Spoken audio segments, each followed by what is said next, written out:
Tēnā koutou e te iwi. Ha ki te ha, manawa ki te manawa, tihei mauri ora. Kia rongo koutou ki te reo irirangi or Tune Me In podcast. In today's episode, we're talking with Glenn McDonald, former Spotify data alchemist. We'll be talking all about what a data alchemist does and all about the algorithm that helps you find the next song you're going to love. Cool. Well, I came across your book, You Have Not Heard Your Favorite Song Yet. Oh, no, you have not yet heard your favorite song. Oh, maybe 3 or 4 months ago. And it was the title that really drew me in because personally I have a little bit of a resistance to Spotify and the algorithm. But this idea that I might not yet have heard my favorite song really kind of grabbed me. So I was hoping you could just talk a little bit about where that idea came from and how you came to write this book. Well, I was at Spotify for a long time, and there were a lot of things that I learned or experienced over that time, and there were all these stories that I would tell. And Spotify is a large ship, and I had a lot of autonomy. I could work on pretty much whatever I wanted to, but I didn't have a lot of authority. So anything that I could make happen on my own, I could probably do. But anything that required steering the large Spotify ship was hard. I could sometimes nudge it in one direction a little bit. And sometimes that was satisfying. And sometimes it was like, I wish I could do more. So the book, in a way, while I was still working at Spotify, was sort of my outlet. It was like it began as sort of my private grumbling to myself of the stories of the better world that I couldn't quite make happen. And it kind of evolved a little more joyfully than that into sort of why I cared, or why I thought it was reasonable to want a better world and expect a better world. And the commercial fortunes of the book were circuitous, but I ended up with an agent and a publisher, and I was like, all right, here we go. We'll try this. Yeah, well, I'm really glad that you did because it really changed my opinion about streaming services. This book is more about Spotify. I'm with YouTube Music, mostly because if you do that, you don't have to pay or you don't get to watch the ads on the videos. And I was like, there's a win for me. But understanding how the algorithm worked and knowing that it was just a computer basically saying, if this song is on this person's playlist and you have a song that's similar on your playlist, you probably will like this other song as well. And it doesn't go any further beyond that. It's like, oh, 2 people with one song on their playlist will probably like this other song. Kind of led me to trust it more and think, okay, that's quite cool. Like, if other people have this song and another song on their playlist, I would probably really like that too. And I was more open to the suggestions of the algorithm. But I do know that lots of people think that the algorithm is manipulating them and that there's issues around like sponsored content. Can you talk a little bit about that? I mean, that's a real concern and a real, thing. The algorithms can be simple, but they can get as complicated or as manipulative as the programmers, or more likely the programmers, managers, vice president wants them to be. And yeah, I mean, Spotify has explicit programs where you can pay to be promoted more, and that's how it's spun to the artist. But obviously the implication for the listener is you are not given the opportunity to pay to be manipulated less. Nor do you really want to. It would be a sort of dystopian future in which you just fight to see who pays more to be either manipulated or unmanipulated. Yeah, that's like quite challenging, is it? Because if we think about all the music in the world at our fingertips, and that can be really overwhelming, the algorithm becomes like a guide for us so we don't get lost. But I think you're suggesting getting lost is actually a good thing, and going and adventuring is positive.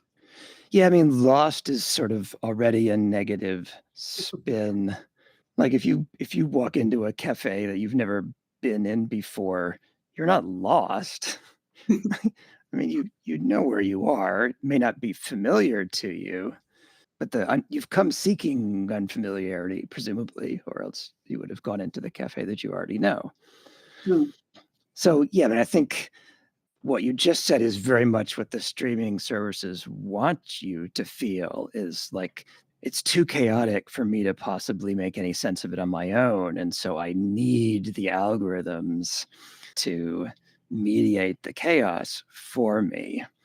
And if that feels true, then the right thing to ask is wait, why is it chaotic? Who made it chaotic? It's just songs. It's not it's not really chaotic to begin with. mm. So are you kind of suggesting that the interface is making it more complicated than it needs to be?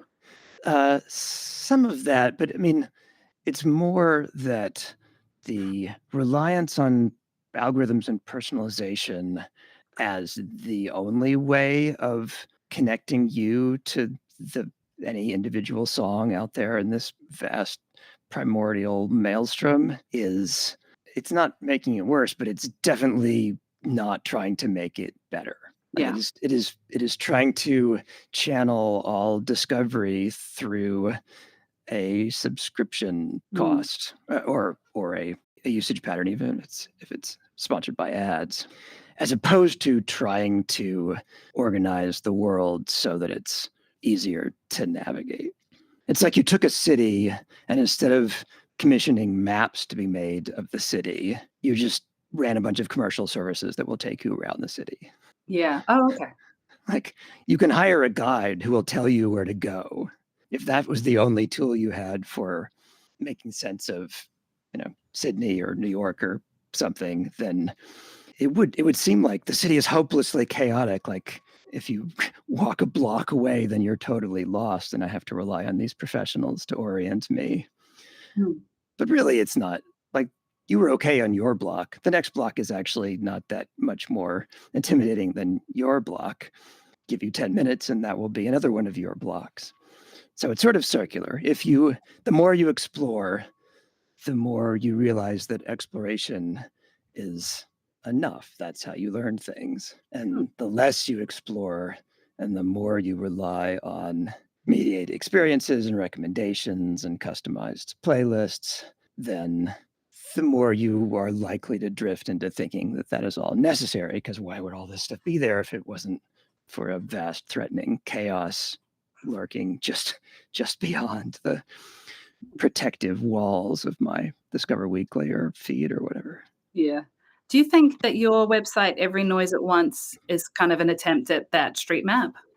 Yeah, I mean that it's very much part of the same. I mean, it's not coincidental in either direction. Like I talk about it this way because I made that map because I think about it this way, and Mm.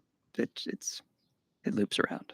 Yeah, so, I teach, high school music, so, I've used your website, Every Noise at Once, with all of my classes as part of their, like, exploration of music because we're so married to our familiar genres and our familiar access to music that I thought it would be a fantastic tool just to show them how much more out there is.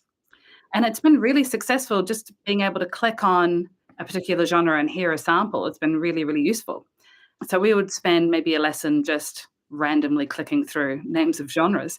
Do you have any other ideas for how that website could be used in an educational context? So sadly, there are some answers to that that no longer work because there were a bunch of other pieces of it that I ran while I was at Spotify involving other subsets, not just genre communities, but cities and demographic groups and all those things, which some of which are you can still see, but they're not updated anymore.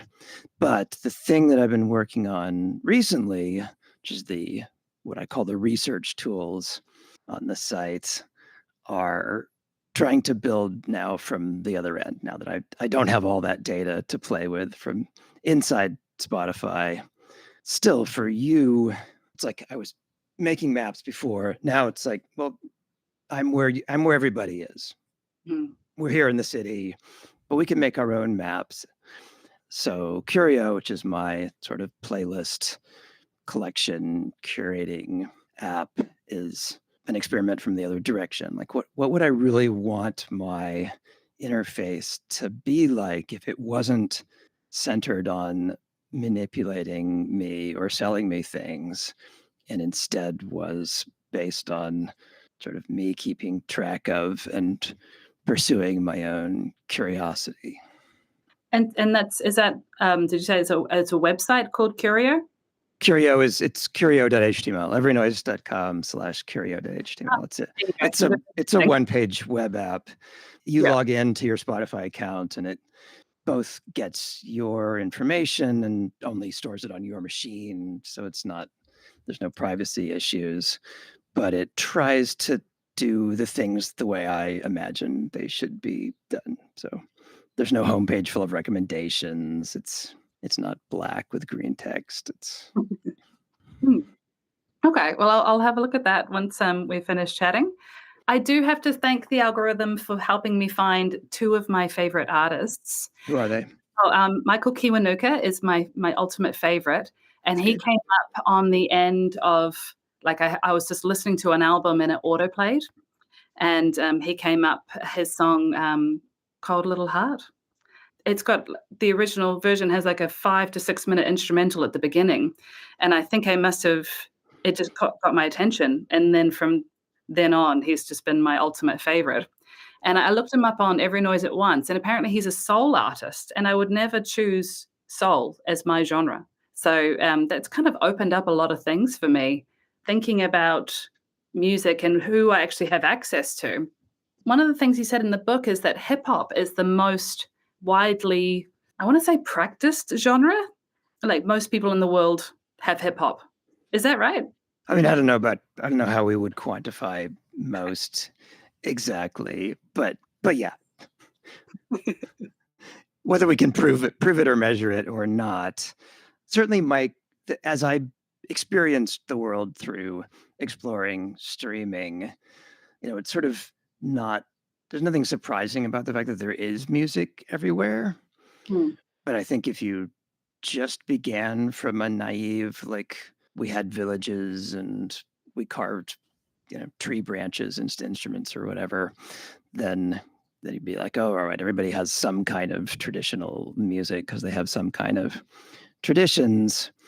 But Hmm. the idea that hip hop, which is so particular in its origins, could that quickly in sort of geologic time spread all around the world. And that was surprising and eye-opening to me as I began realizing, like, Australian hip hop was sort of the first one that it wasn't that I was like, oh my God, how could they possibly have hip hop in Australia? It was like, oh, of course they have hip hop in Australia, but it sounds Australian.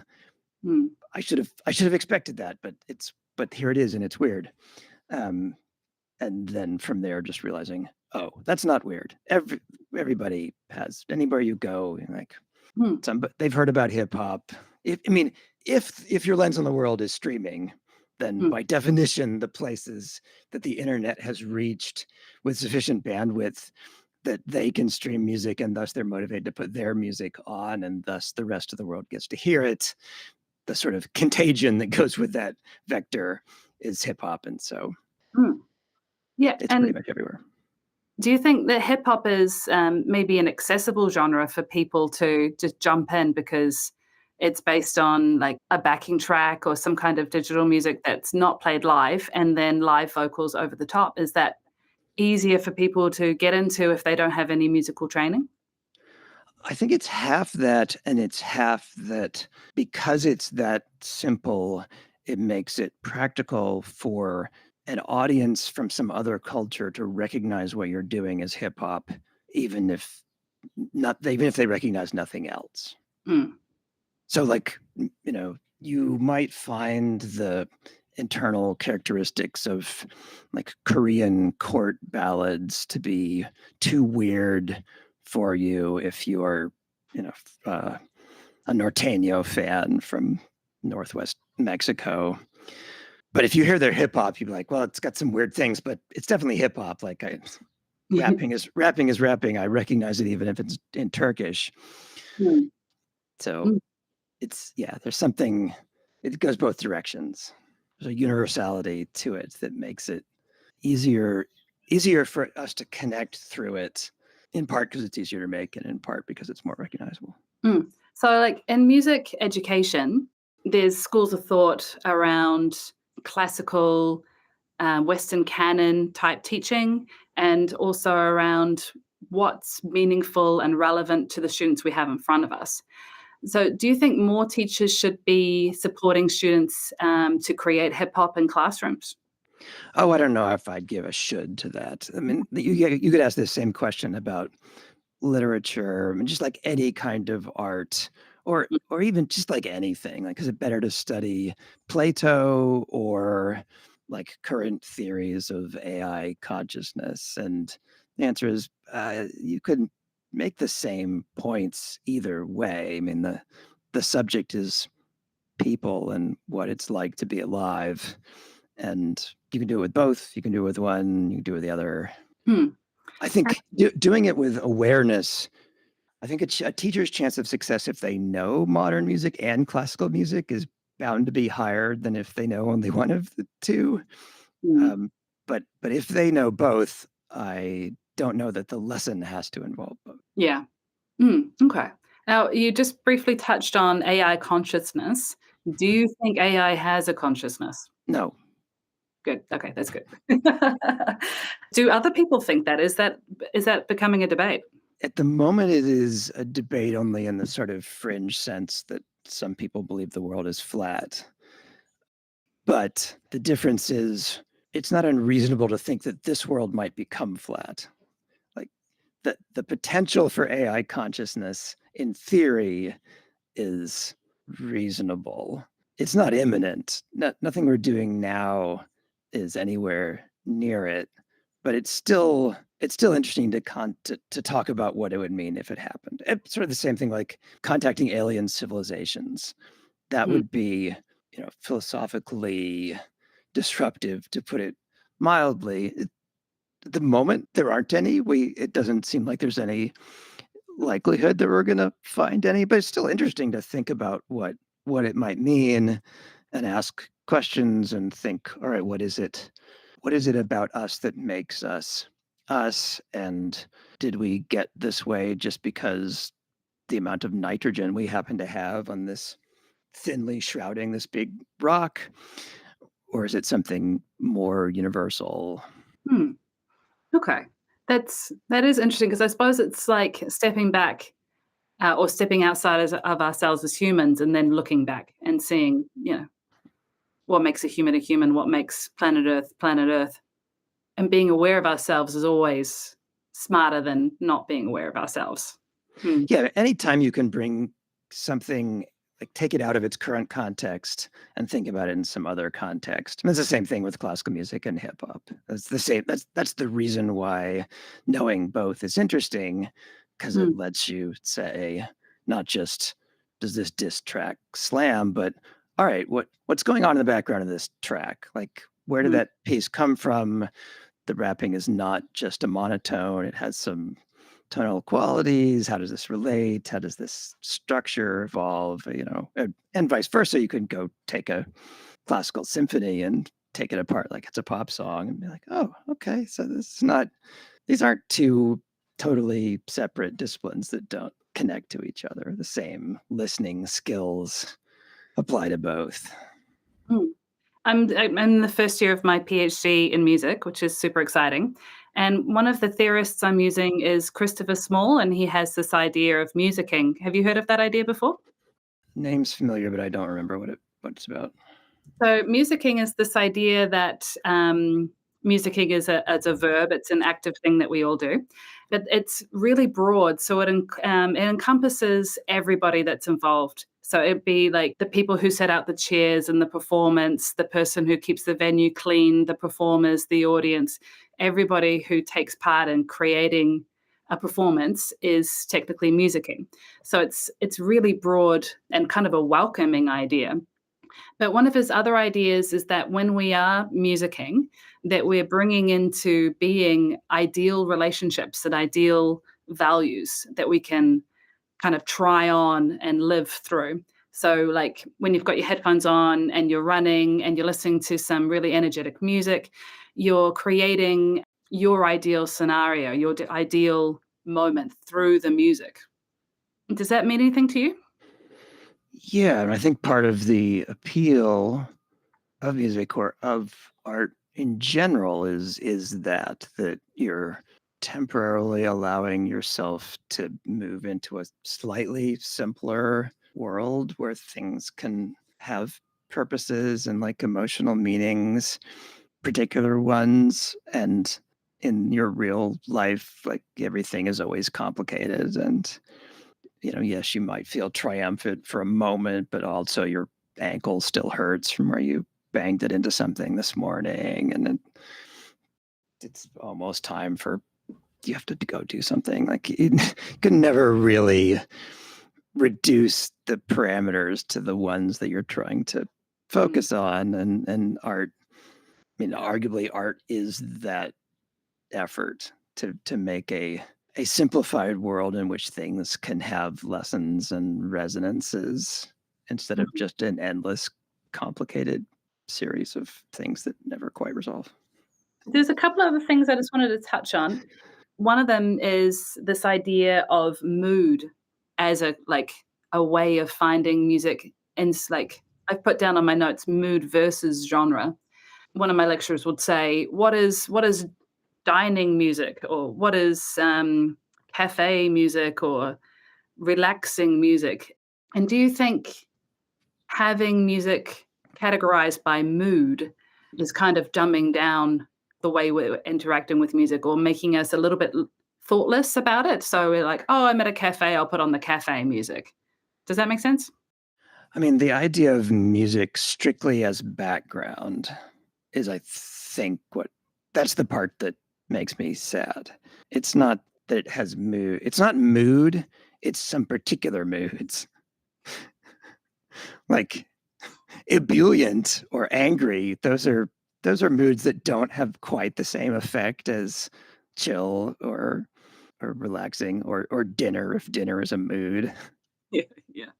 I mean, I think the treating music as a vehicle for background manipulation of your emotional state as you experience or watch something. So to me, the background music in a cafe has very similar function to the music in car ads or the music in some weight loss drug ads, like it, or in a superhero movie. Like we've gotten to the point where it is just oppressively constant that everything we experience is scored in a painfully didactic way. Like you're supposed to be this right now. You're supposed to be relaxed.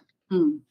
So Yeah. here's the music. Like it wouldn't just be. It's not just like there's some cafe lighting is nice and the coffee is good and there are like some plants and it's quiet. It's like no, we have to play the music, the chill music, so you know that you're supposed to be chill right now.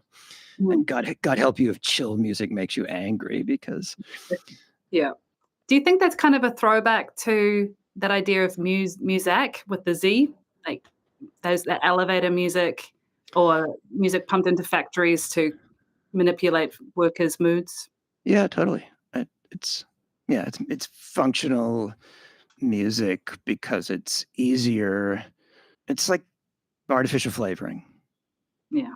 Like it's a whole lot easier to add some, or even just over salt the food to make up for the fact that you didn't have time to figure out how to cook it compellingly. Hmm. Yeah, like, that makes me feel a certain kind of way, because I feel about music is that it's a tool for, in some ways, self-manipulation. Like, if I want to run faster, I'll put on a particular track. But to think about somebody else doing that to me, that's the kind of thing that I wanna push back on. But is that just how society is right now? Well, it's only how it is if we let it be. Like I use Instagram and TikTok strictly with the sound off, and it's really interesting because I can tell when something goes by and like that is bound. There's bound to be something about that, and I have rendered myself immune to it by leaving the sound off, and I'm not going to turn it on. and and it's telling that there's nothing left if you take the sound off. Mm. Yeah, one of the tasks I do with my year nines is we watch quite an emotive ad with the sound off, and we just read the subtitles. And then we do the same thing again and listen to it and just compare the impact of the ad with or without the sound. And it's really surprising how much heavy lifting music does in advertising, and like you were saying, movies as well. So, like, to bring that emotional connection with an audience. I think that can be a really positive thing as well, as long as you're aware of the author's purpose, we would say. Like, they're trying to sell you something, they're trying to make you vote a certain kind of way. But for creatives, I feel like we can harness that as well in our own compositions or our own when we're putting together products to go out into the world. Yeah. Do you think people are aware or are moving towards awareness around how much they're being manipulated in their interactions online or with through traditional media? Oh, I don't know if they are, but to me, that the interesting question is, can they be? Can your students be? How does one become less manipulated, less passively manipulated? And yeah, I think techniques like watch this with the sound off, or spend a week looking for your own music instead of taking what people give you. Like these are all ways to engage, which in and of themselves may produce positive effects. But even if they don't, the act of trying them, restores a sense of personal agency that then compounds. And the more you do it, the more you make up your own mind about things, the more you try to cook your own meals, to make your own music, to find your own music, all of that. It's like curiosity. I don't know if I really mean that curiosity is a muscle, but curiosity is it's self-amplifying, and the more you do it, the easier and more satisfying it becomes, I think. Mm. I don't know how many interactions you have with teenagers in your day to day, Oh, I but have a lot. I have a 18-year-old who but until they leave for college in 3 months, I see every day. oh, very good. What have you noticed about this next generation's how they engage with music, how they find music, and their stamina for new things? I mean, I think I don't know, I mean, everything is new when you're 18, so I don't think it's become an issue of stamina yet. But, I mean, certainly the mundane details of how Lyra finds music as an 18-year-old in 2025 are super different from how I found music as an 18-year-old in 1985. But I'm not sure they're that meaningfully different. I mean, yeah, okay, it's like YouTube, they find out things from streamers more than college radio stations, but Mm, I mean, like, what's the difference between a streamer and a college radio DJ in terms of their like cultural yeah, their place in culture. role? It's like, someone that you come to trust who's clearly not an expert Mm, and like not a wizened mage, with centuries of expertise in something. It's just like a person, and they become famous for something, or they have your attention for some structural reason, and you have a few of those, and that's a vector of new things that you don't have to go find on your own. But yeah, I see today's teenagers discover music from each other, from their parents, bond over concerts. Like I mean, by far the biggest difference is that they don't have to pay for it. Like I had so little music. Every new song in my life when I was 18 either was somebody at a radio station picked it so that I could listen to it, or I it was the one album I could afford to purchase every month. Yeah. And like the first album I had was a cassette, and that was a Mariah Carey cassette when I was in primary school. And then one of my first CDs was a Jeff Buckley CD, and I just listened to it, and I would know it inside out, upside down. Like I can listen to both of those albums today, and I still know them very, very well.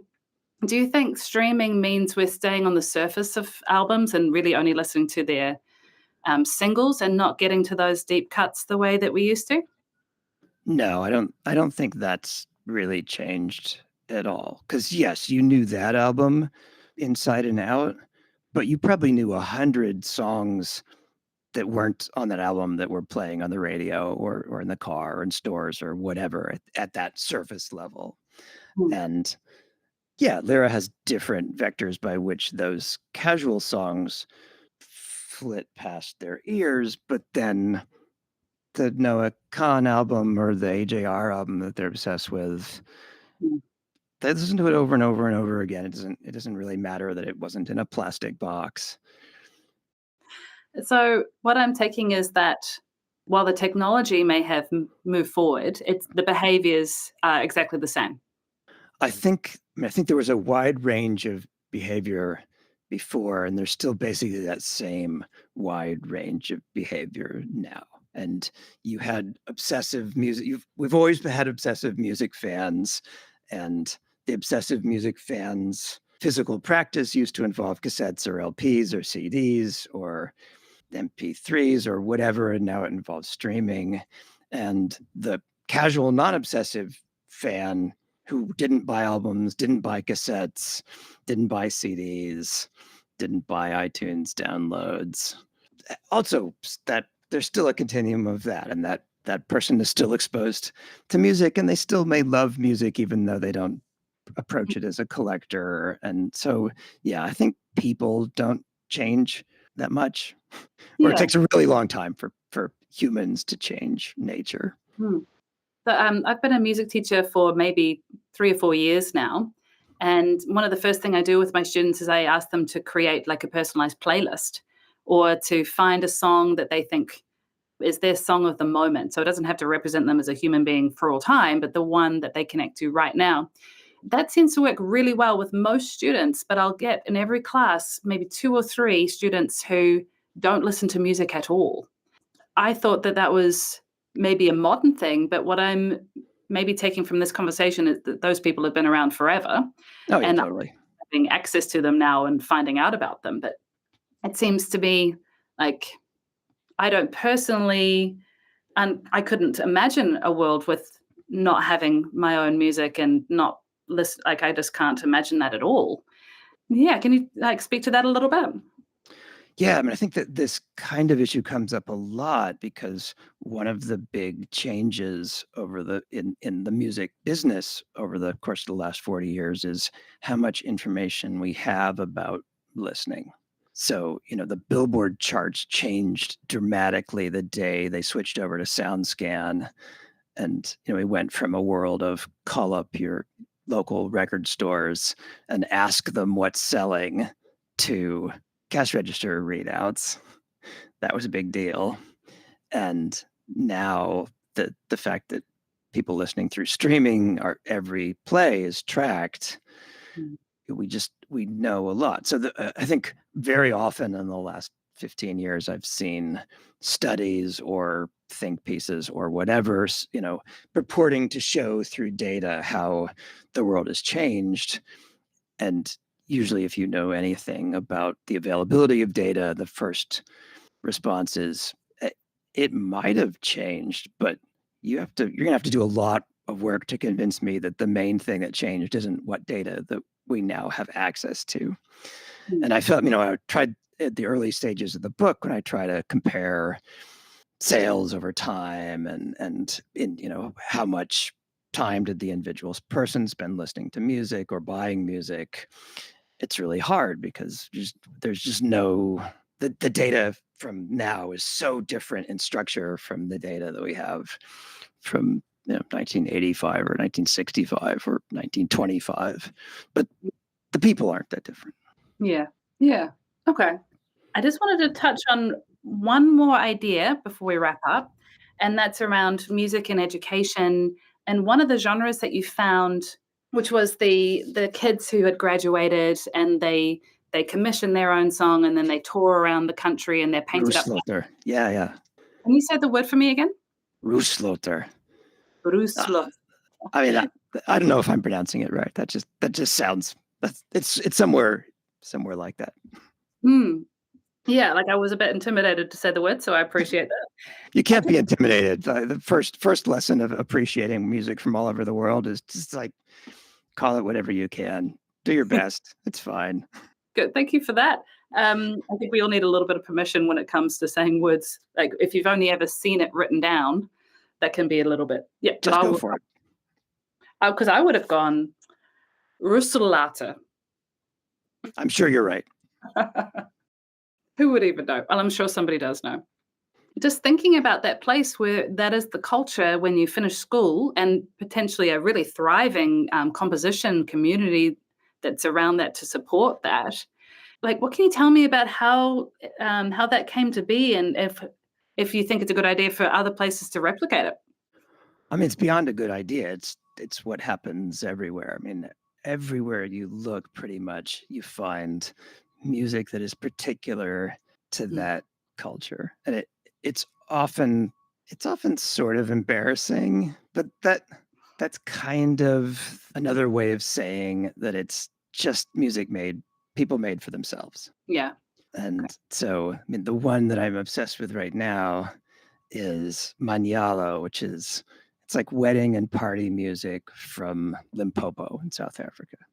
I have no familial connection. I have no reason to like this music at all. I didn't go seeking it. It was like the songs in the edges of Maskandi when I was looking for Maskandi music that obviously weren't Maskandi. And from that categorization error, I discovered, but I'm a huge fan of this stuff. I've never been to a wedding in Pokoane. I probably never will. But it's the same soul. It's like it's completely uncompromising in the sense that it's not trying to reach me.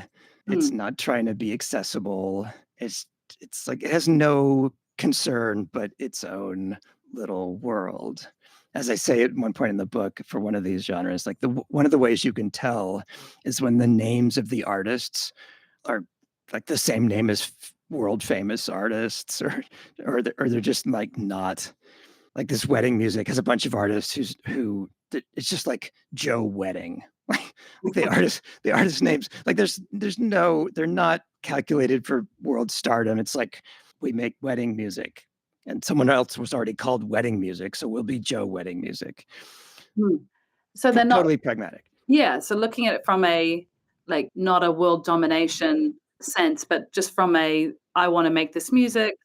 Do you think that there's more kind of passionate amateurs, as I like to call them, out there that we're not necessarily having access to, or we do have access, we just don't know about them? Yeah, it's the latter. Yeah, and, like, is that part of the culture? Because I suppose here in New Zealand, I know people make music because 'cause I'm a music teacher, and we have lots of ways that we can get our high school students to, we've got competitions for them so they can record their music and release it and things like that, which is awesome.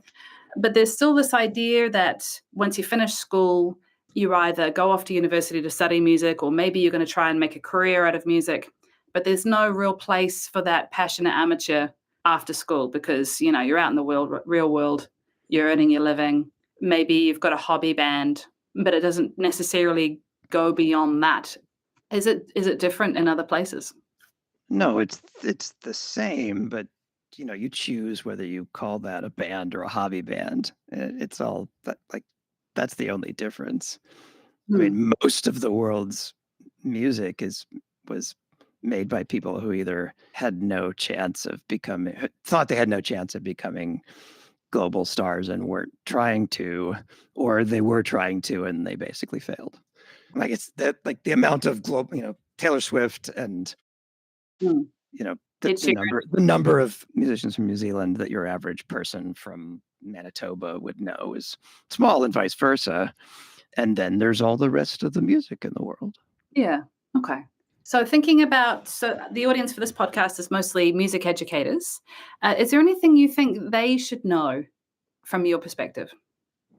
I mean, I hope they already know that cultivating curiosity is the main task of like any adult having to do with younger people, whether it's in the nominally education or not. I take it as an article of faith that all teachers understand that, and figuring out what that means in every domain is always fun. So I haven't I haven't been a teacher, but I think teaching anything is an opportunity to connect people to some kind of joy, whether it's the joy of linear algebra or the joy of South African wedding music. Hmm. Okay. No, that's useful. Okay. I just wanted to thank you so much for taking the time to have this conversation with me. Yeah, And sure. thank you for the book because, like I said, it really did change my idea of streaming and algorithms.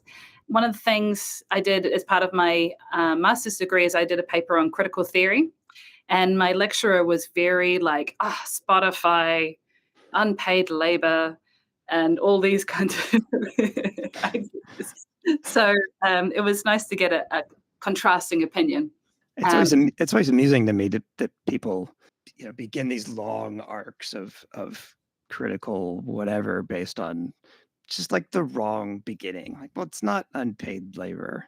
It's literally paid labor. Like every stream is oh paid no, for. Like we could talk about what the complications involved in that, but like start from some reasonable place. Like it's not. Yeah. Yes. So to the extent that I'm able to demystify at least a few all too mystified things in the book, then yeah, that that was was that was good. yeah. And so, what are you up to now that you finished with Spotify?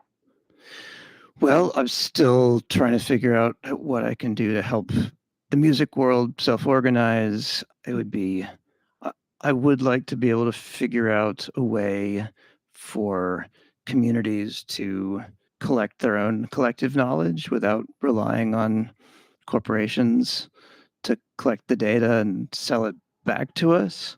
At the Mm, moment, job wise, I'm working for an AI startup where the philosophical issues are the same. The actual subject matter is not. It's not a music company, but the same questions about how collective knowledge is collected and who owns it after it's collected and how the people who created it get it back apply to everything and are at the center of discussions around large language models and what passes for AI right now, just the same as they are about music.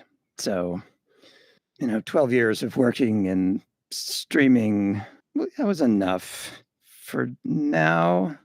mm, But not because I stopped caring. Like I still care more about music than anything else. But for now, I'm trying to get at the dynamics of power and data in a different way, hoping that if I can help us liberate ourselves from corporate dominance in general, then that will also help us liberate ourselves from corporate dominance in music streaming. yeah, that sounds like meaningful work. That sounds cool. It's definitely like AI is where things are happening right now. So it must be really interesting. It's definitely interesting. Yeah. Yeah. Now, I'm aware of the time and I know you need to run off. So I think we should just leave it here. But yeah, thanks again for having a talk with me. And I hope that was okay. Like, this is my first go. So fingers crossed it was all right. Good for me. And if you have follow-up questions, let me know. Yeah, I'll just email you. Okay. Awesome. Thank you. And have a great evening. Have a great day. Nā mihi whakanuia kia Bradley me te whare crescendo. Nā mihi anō kia Lions Foundation mō te putia tautoko. E te iwi, ko Jessica tēnei, mā te wā.